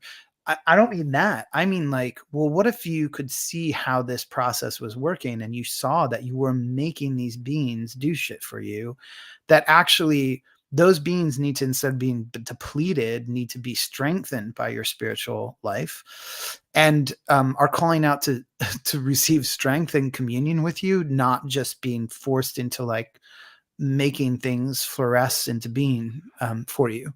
So there's that. And so there's that as well. So those are sort of just a few very, very like basic undeveloped. So when people like complain about me saying these things about magic, undeveloped, I'm not really going into it, but I could go into it much further. Those are just like the very, very, very like surface points of this. Ways in which we can do spiritual quote unquote things or occult things that actually are just materialism. In the same way, clairvoyance is another form of materialism in most cases, because when someone says, oh, they go to a psychic and the psychic is like, and they're like, where's my necklace? You know, I can't find this necklace. It's really important to me. And then the psychic closes their eyes and they see it behind the dresser. And they're like, oh, it's behind the dresser. Well, while that property may seem non-materialistic to us because it reveals to us that the world is weird, it's not that the person wants their necklace back. That's its own thing, and we can talk about that too. But it's that the psychic was actually seen pictures of the material world that were given to them by the senses. So it's materialistic.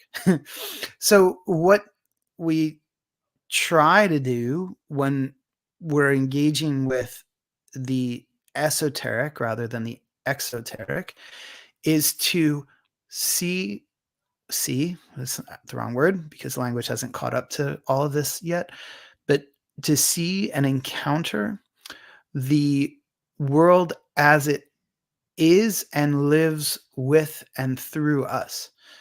That's not stuff. That's all not stuff. And by the way, I mean, this is like, there are lots of not just scientific, but philosophical, psychoanalytical, like agreements with what I'm saying. But as soon as you start saying it a spiritual way, somehow it's like, well, Right. It's like, it's like lower status or something. yeah. But actually that's where those traditions come from, is the spiritual knowing of this. So I think it's really important to start to shake off the materiality of things. Again, it's also kind of going back to some of the things I was saying before about the conservatism with people coming up with conspiracy theories. They're like, oh my gosh, the world is run by secret forces of, angels and demons and blah, blah, blah. Can you believe what the president's doing? It's like, well, if you really believed in all these spiritual forces, you wouldn't be so focused on how they're just moving things around in the material world. No, Like, yeah. I mean, I think maybe I might be a little bit less, like, not fully. When you're saying, like, the way you're using the word materialism, maybe is not how I was kind of understanding it. Because like you're talking about, like, these sort of object oriented, like getting things done, things in the the mundane world. I mean, I think something that I thought I've understood about the occult, especially for like alchemy and stuff, is that, so that angle on it is that matter itself, and I don't mean material like as in the world of getting things done, but as in like literally metal, stones, like the meat and these things, that spirit, that there's a non-duality there between spirit and matter, and that it's sort of this sense that spirit is like immanent in matter in a way that you can access and tease out, but that it's sort of like coiled, that it's like, I'm really into the coiling, the idea of these, like, spring, like the serpent is like a spring that's like coiled in matter, and that's kind of where I get, what I get into with music, with dealing with these sonic materials, and kind of like, my image, some of this is just like visualizing, like image, or like how the symbolism, but, the duality of matter and spirit still feels kind of enlightenment-ish or something, like, not that that's bad, but like, like that non-dual thing is sort of what I associate more with the occult, and and I kind of relate that, like Deleuze and stuff, I assume is like totally your boy, right? I would just on a lot I of like him. Yeah. you like I him? like him. Yeah. Yeah, measured praise. But, I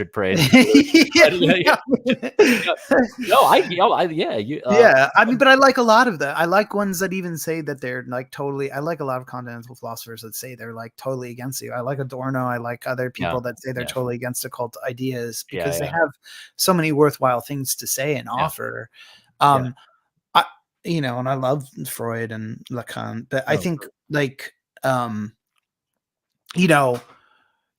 that non-duality. I mean, the duality is like, God, I'm gonna get this like completely like mangled. So for all the Kantian scholars, like, this is my very simplistic idea. Is like, well, Kant's like, well, there's this like, not like the world we see is not the real world, like we can only ever sort of apprehend part of it, but it's not actually the way in which we can't actually gain this full understanding. Yeah, the noumenon, right, is the outside. The sort of eternal outside of perception. Yeah, and I want to make sure people don't confuse that for what I'm saying, which is, the external world is the part of our inner lives that appears to be outside of us, which is a very different thing.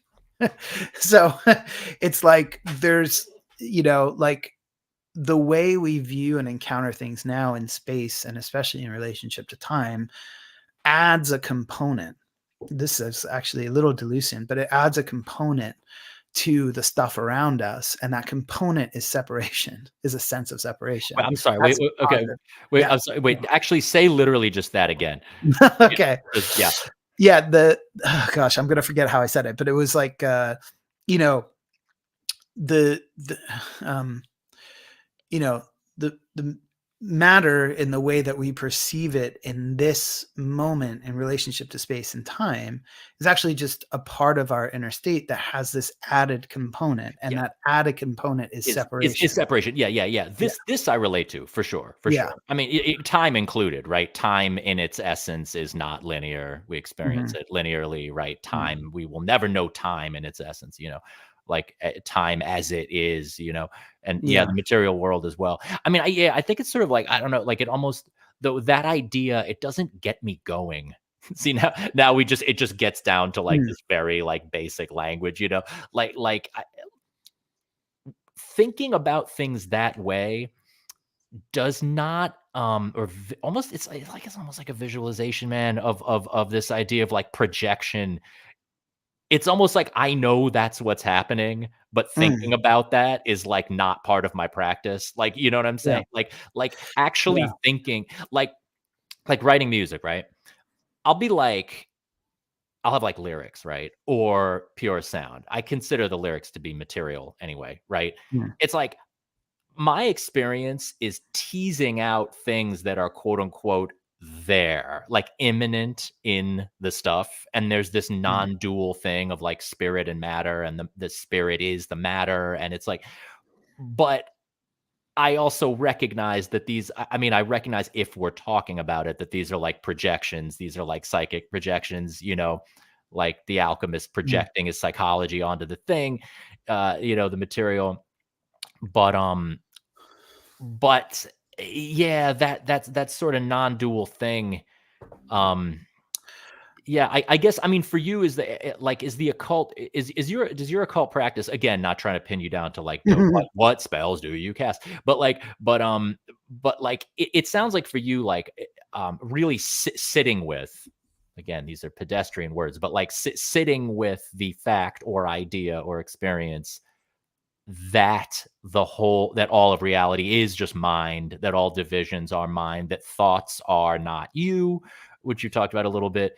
It sounds like for you, maybe sitting with that is part of your occult practice, which maybe I don't do that or sit with that the same way.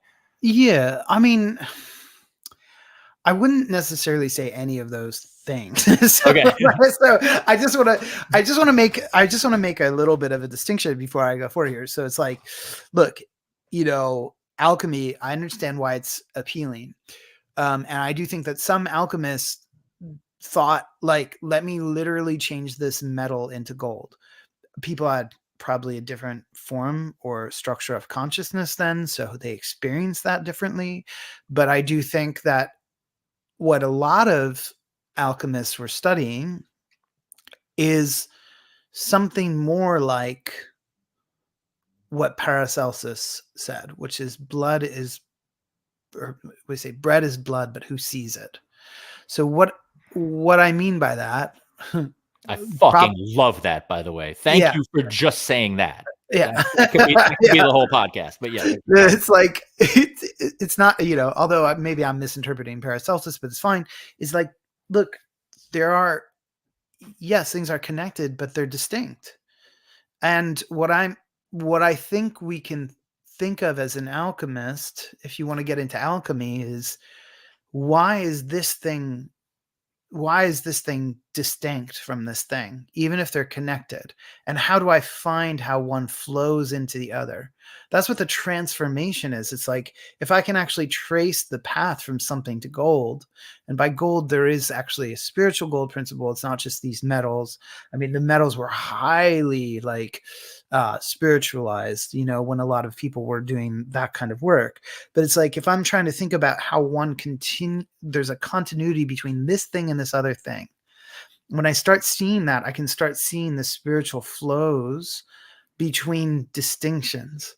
Yes. So it's not just it's all one, certainly, and it's not just it's all mind. It's not that. It's, you know, I forget who said this about Deleuze, but they said, you know, Deleuze wasn't asking why is there something instead of nothing. He was asking why is there this thing instead of that thing. Mm-hmm. And I think that that's really instructive for me. It's why are there distinctions? They're not oppositions, as in duality. There's the inside and the outside. And they're not just blended together. It's all one. Why are there distinctions? And why am I perceiving distinctions? Why can I sometimes perceive continuities but not others? Right. Why The smooth, the smooth versus the striated, right? When Yeah. is it smooth? Yeah, When right. is it, Yeah. I mean, and you know, there's so many ways to look into these questions. Scientifically, we can look into the morphology of animals. How does this part flow into the other part? People don't really do that with biology that much anymore. They tend to try to just break things into disconnected parts and study the smallest part and then break it down to some smaller part and so on and so forth. But if you have what I studied in grad school with organismic biology, what is this whole organism and what does it mean that this is a whole and that's a whole, and how are things connected? This is also, by the way, why individuality is like underdeveloped as a concept, is because people are like, well, it's either like just the rugged individual who wants to get everything they want, or it's the collective community, you know. But actually, well, how do those things really relate to each other, and how do we scale up and down, you know, as we try to make decisions? And how could it be true that what might be good for one person might be really bad for 10 other people? And how do we deal with the fact that there are differing desires, that people are distinct but connected?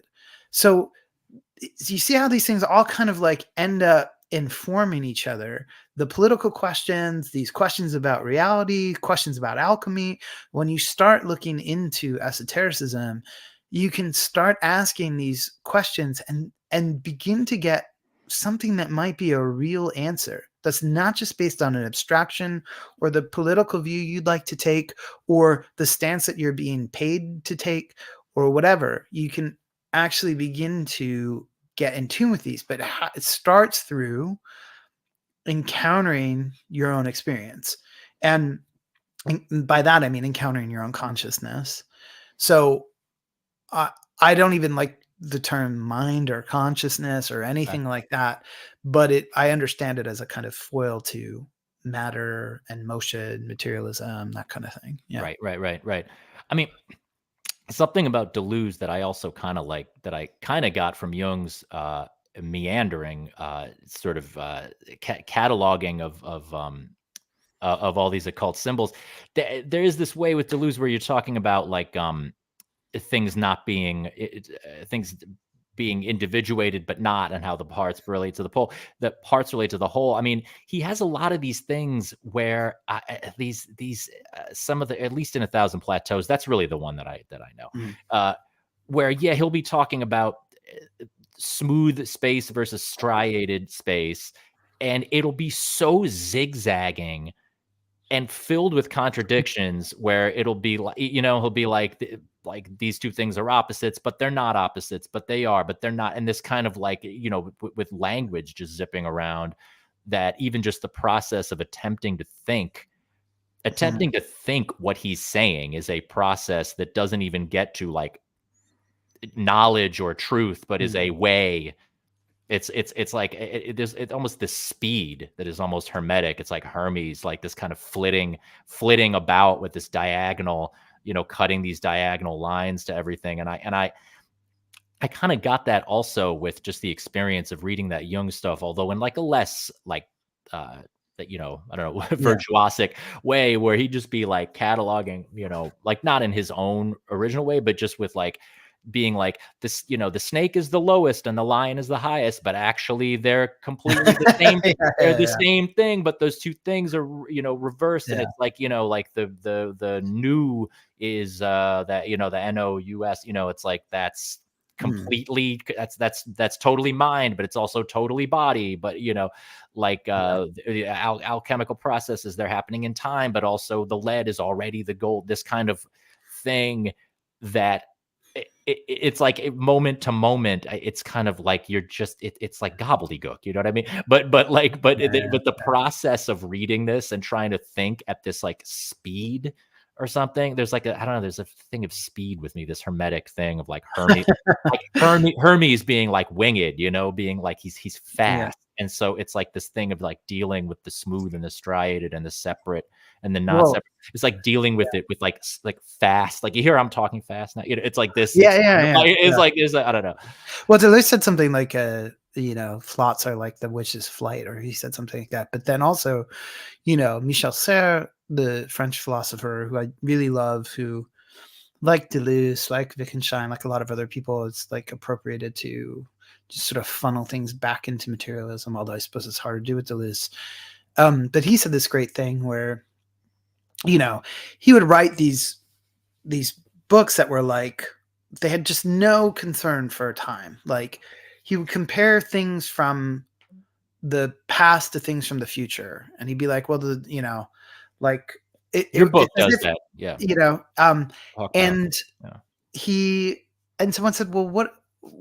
And he's like, well, time is like topological. He's like, look, and he sort of drew a napkin. He like pulled a napkin and he drew on it, and he's like, look, and he just folded up the two sides of the napkin next to each other. And he's like, that's Hermes.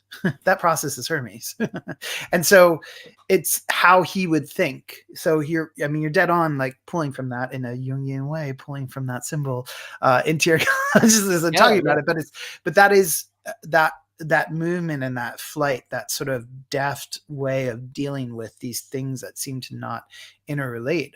I mean, I love when that happens, but you have to be careful with it, because I think then you can read Deleuze and think it's, and I don't know if this is true or not. I'm not sure. That you can look upon it and think it's contradictory for him, but in fact, for him, it all makes sense.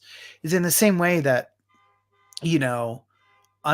all the things that happen in your mind, in your life, in your feeling life, all your actions, the things that you like and dislike, all those, there's no contradiction between them at all, because they all happen within you. They're contained within the movement and presence of your life.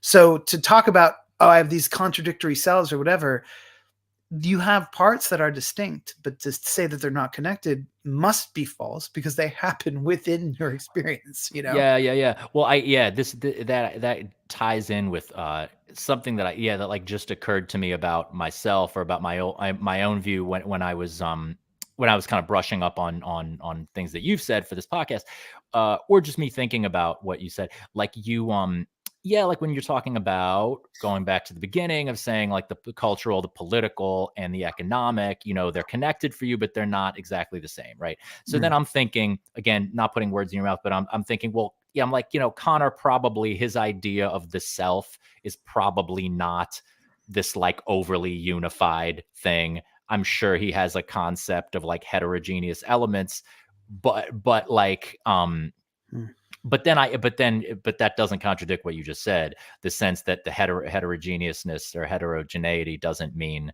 contradiction or incoherence, that like it's a whole no matter what, because it's you. And then I kind of realized, I was like thinking about myself. I was like, man, like I was going to say hate, trying not to hate, but like I have a real distaste for when I feel like I have to present an overly unified statement of who I am, especially when it comes to like artist statements, or like statements of like, right. Like having to be like, my work deals with, I'm like, I already hate this, like, like, cause it's like, you're saying like, check out what I am. It makes sense. So it's like, on the one hand, I hate doing that, but I love when I get feedback from when someone else clearly sees me as legible. You know, when someone is clearly like, you make sense, I know you. I mean, I don't know about make sense, but like you know what I'm saying? Like I don't want to have to tell people that, but I like hearing it, you know, or knowing that other people see me as some kind of like integrity, right? That's like a I mean, it's like, you know, what is fascism, but you know, an obsession with wholeness, right? You know, or like you know, binding together. But well, I mean, I love everything you said. I mean, I think it's like, like that's something that's just hard to deal with. I mean, can you like like if you think about that in terms of my life, I mean, I've had no precedent, and I don't say that, like, of course, nobody has a precedent because we're all individual. But if I look culturally to try to find a precedent for who I am and what I've done in my life, there is none. And that's made things very difficult for me to describe myself to others and also to think about how to move next. It's like, you know, I mean, we've kind of done a little bit of an arc here, but it's like, if I was an English professor or like, you know, instructor, whatever, you know, what, even if I don't want to start with like, okay, so I had some punk rock label and then I became an English instructor. And then, you know, I was setting up punk rock shows, became an English instructor. And then I, you know, started doing porn and speaking about spirituality, and then did porn and other sex work, did sex work for 10 years, and then did sex work advocacy, but then started a podcast that isn't really related to porn and somehow succeeded in putting a book out. And I'm interested in Christian, and I'm a Christian and into esotericism. It's like, what? Like, there's no one that I can look to. And that's been terrifying. And also hard to say, because as soon as you say that, people are like, well, of course this person did this and this. I'm like, well, yeah, there are definitely porn stars who have written books, but like that hasn't taken this form. It hasn't taken the form of the interest that I've taken, etc. And so it becomes like, one, you have to defend yourself against even saying that the path is dark and strange, but also you have to, like, that feels like you're unifying things. Oh, well, yeah, but I'm wholly different than others, but I can see ways in which I relate to others. And so like, it's like you scatter yourself out to find connection and then gather yourself back in and feel lonely. It's very confusing, you know? Yeah. Well, the more you do, though, I think there is something to be said for like actual like quantity of output. I mean, and just like longevity, you know what I mean? Obviously, you're going to be like producing work of various kinds for a long time, and you already have, so it's like there's a way, it's like the more you do, it's almost like the more it makes sense. There's more for people to work with to like have it make, but I don't even know what that means, make sense, but there is, I don't know, because legible, I said legible, but it's like I do like being a little bit illegible, you know. But I like being able to say to someone when someone's like, oh, how do you write music, I like being like, yo, this pop shit is different than this drone experimental. Like actually being like, it's different to me. If it's similar to you, that's actually cool for me to hear, but like, I can't, I mean, I think it's how I work. It's like, I don't, you know. Yeah, I mean, think about that. It's just instant affinity that I would feel with you. Like, I don't really know that much about you, a little bit, and a little bit about your music and a little of your music, but it's like when I sort of looked upon you, there was the instant affinity because I was like, I don't get this guy. And I was like, oh, thank God. You know, because I just thought, like, people that I can't quite encompass are very interesting and exciting to me because I feel lonely. So it's, you know, it's like, it's nice. That's very sweet, Connor. I really appreciate that, because you know the feeling is mutual, man. Because when I sent you that essay I wrote about you know, right-wing brainwashing and drug addiction and stuff, and I really appreciate how you read it so carefully, and your first thing, very sweet, very respectful, you were like, I don't really relate to this. and then you no, but it was very nice, because then you listed ways that you do relate to it and things that you thought were great about it, and is like very positive. But like there were you know, your first thing was like, okay, but it seemed like you liked that. You were like, you're like, I would not say these things, you know? but you were very much getting something out of it. I was like, man, that's actually one of the coolest responses that I've gotten to this piece, was someone to read it that carefully, you know. Yeah, I mean, don't you wish that like people would do this thing has been on my mind so intensely lately, actually, because there's no criticism culture in Ireland. Everybody's just like a good for you. You took a golden dump. You know what I mean? Like, Right. Yes, man. and just a terrible art is coming out here. And because it's so insular, it's an island, everybody knows each other. It feels like the stakes are really high all the time for everybody to succeed. No one's saying anything. So like I saw a terrible play and everybody said it was great. And then being, you know, like people are walking out of the theater, everybody's talking about how it was a shit. But like if you just look on it, you know, from public reception and media, you'd think it was the best play in the world. Same thing for this book that came out for this well-regarded author. And I'm like, I gotta start like doing criticism here. And how this sort of relates is like finding ways to talk to people about like, I don't connect with these aspects because this is who I am and what I see, rather than like, this is shit, or this is like, you know, good and amazing or whatever.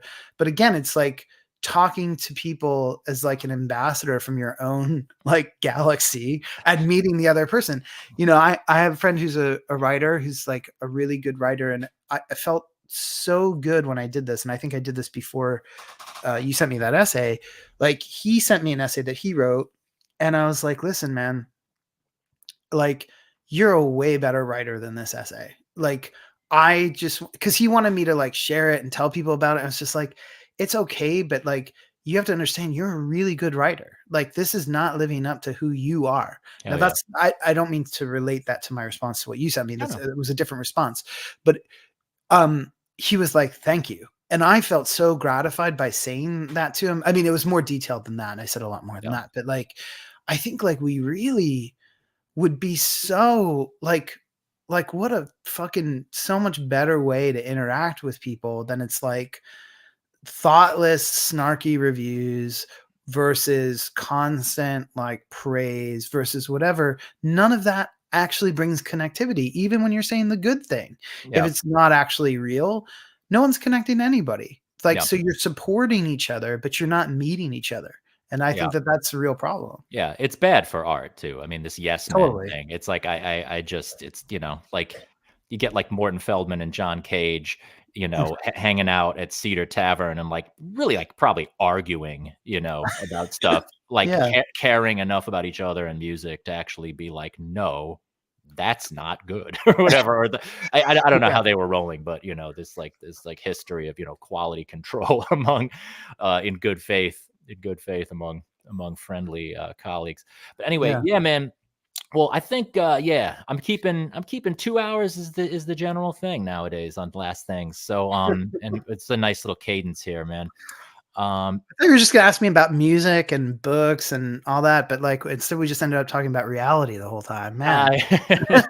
Yeah, man. You know I'm a New York hardcore kid, so reality is what it's all about. It's like the opposite kind of reality that we were just talking about. Yeah, well, I don't know. It could be like, you know, like Shelter or something like that. You could be talking about like these principles. Yeah. No, that is, man, we could go for another 2 hours because you picked actually the exact pivot point between that street reality shit and the higher reality. That's it. Is Shelter, you know?